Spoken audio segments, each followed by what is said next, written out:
Welcome to Get Moving TV. I'm Dr. Chris Landon. I serve as your host. As you know, on Get Moving TV, we try and bring out what the new services are available for children and their families here in Ventura County. Sometimes we concentrate on technology, we concentrate on high tech, sometimes we concentrate on high touch. We've talked about different programs that we've brought to Ventura County, Reach Out and Read. Well, we know just in terms of children, that children who don't have books read to them in the house may only hear 1,000 words a day. Those who have books read to them are hearing up to 3,000 words a day. And communication is so very important with our children and getting them ready for school. We've heard programs about obesity and asthma, dental varnish. One of the programs that we've been funded for is to improve awareness out in the community about developmental screening. With me today is Tori Bogosian, who has as a mom, she and I have talked, and as professionals, we certainly have a relationship at Ventura County Medical Center. Tori, you and I have been talking just a little bit about some experiences for your family that were a little different. Can you tell me just a little bit about your family? How many children do you have? Well, we have 4 children. Stefan is our oldest, he's 17. And then Zari, our one affected with autism, is 15. And then we have our only girl, Shantae. She's 13, soon to be 14. And then we have a little 9-year-old, Alec.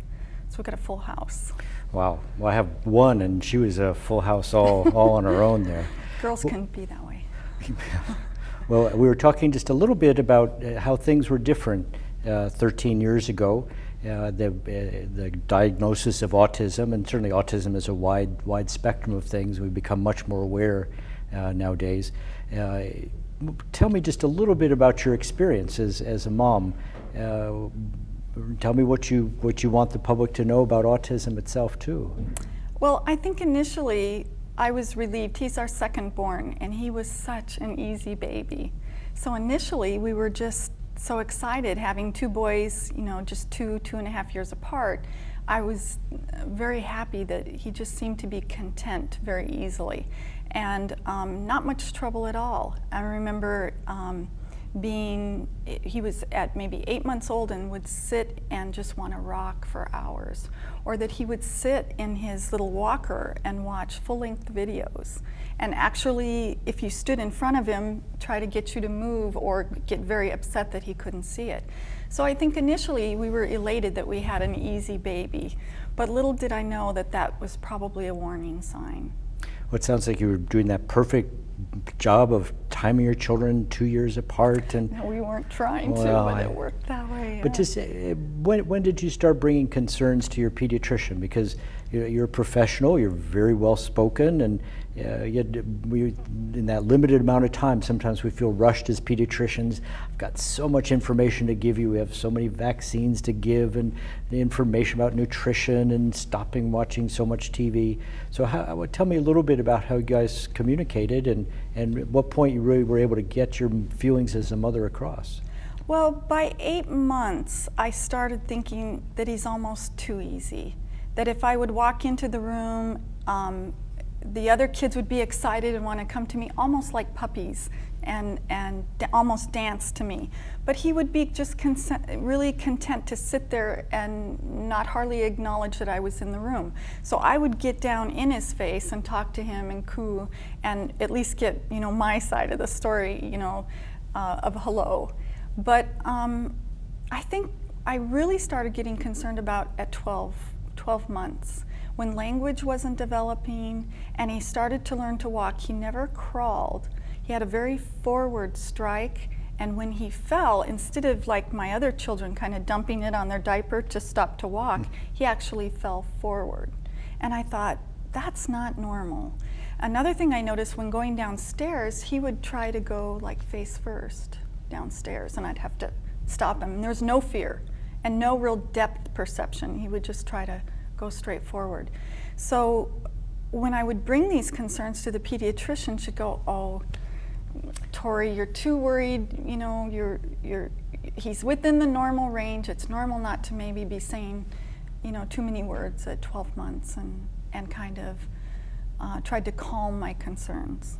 Well, I think every pediatrician, not to worry, Einstein didn't talk until he was 3.5 years of age, and he said, "Oh, my soup is too cold," and so we do try and the worried, overly worried mom. But as you certainly had experience with other children, and as you were watching other children, is that part of what tipped you off? Just, I know every mom watches other kids their age. You know, you can't help but compare. And it's not that you're kind of keeping track, but when your child starts to fall behind, there becomes this sort of gut feeling.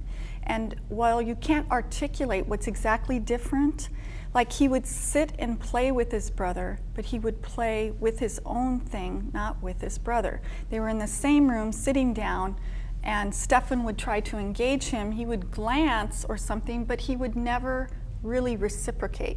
So I started knowing play differences and stuff, which is, they didn't fight either, which is, you know, is kind of interesting. I mean, he's just now learning how to fight at 15. So, because fighting's very social. So I would try to articulate, but I didn't really, even as good as I am with communication, I couldn't really say it correctly. I'd say, you know, there's just something a little weird about him. And when you only have 10 minutes with your practitioner and you're trying to hold him down for vaccines, and I'm trying to say, well, what's weird about him? Well, he doesn't really talk to us, or he doesn't really engage with us.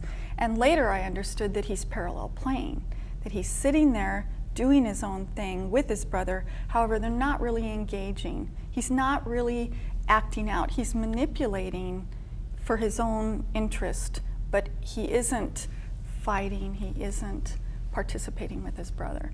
So it was little things like that that got me thinking, you know what, in my heart I know something isn't right, and I couldn't quite pinpoint it.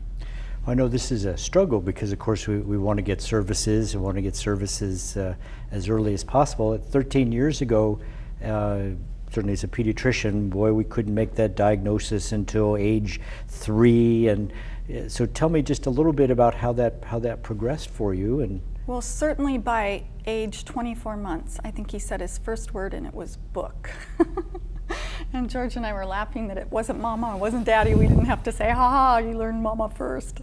But it was book. And I knew definitely by 2 there's something wrong, and that there were developmental delays. Now, when he was born in 1992, the incidence was 1 in 10,000 live births. So this wasn't the first thing that popped into any of our heads. And that 1 in 10,000, you're thinking, no, there's some other pervasive developmental delay. So we were kind of clinging to that pseudo-diagnosis at the time, thinking, you know, we weren't really sure. But as time went on, we were pretty sure, and by 3.5 years old, he was diagnosed with autism by B.J. Freeman from UCLA Neuropsych. So our fears sort of were confirmed. now, one of the things having been around granaries, you can pull on certain switches, and finally you found the one where the grain starts coming down. Was that diagnosis, were you able to start getting services through the school district then? Well, it kind of, when it rains, it pours. You go from, don't worry, there's nothing wrong, it's your imagination, to something that was pretty devastating. So yes, once we kind of came up for air and realized, you know, we need to do something, and we need to do something soon. And as a parent, you know you want to do something, but you're not sure of what it is. What's the best treatment for my child? And at the time, there's no cookbook. You'd give anything to have some sort of protocol or some sort of treatment plan that would help you, but there was nothing out there. We ended up going through Tri-County Regional Center and getting hooked up with services. There are several early start programs for children, and he was enrolled in school at age 3, so he started a preschool program that helped him develop language, learn phonetics, and start social skills by age 3. So, I mean, the bus came very early, picked him up, we had to put him on, you know, and off he went, so started services. We also went through occupational therapy for some of his proprioception needs as well. Well, I really appreciate you taking the time today to let us know kind of how you started off on your journey.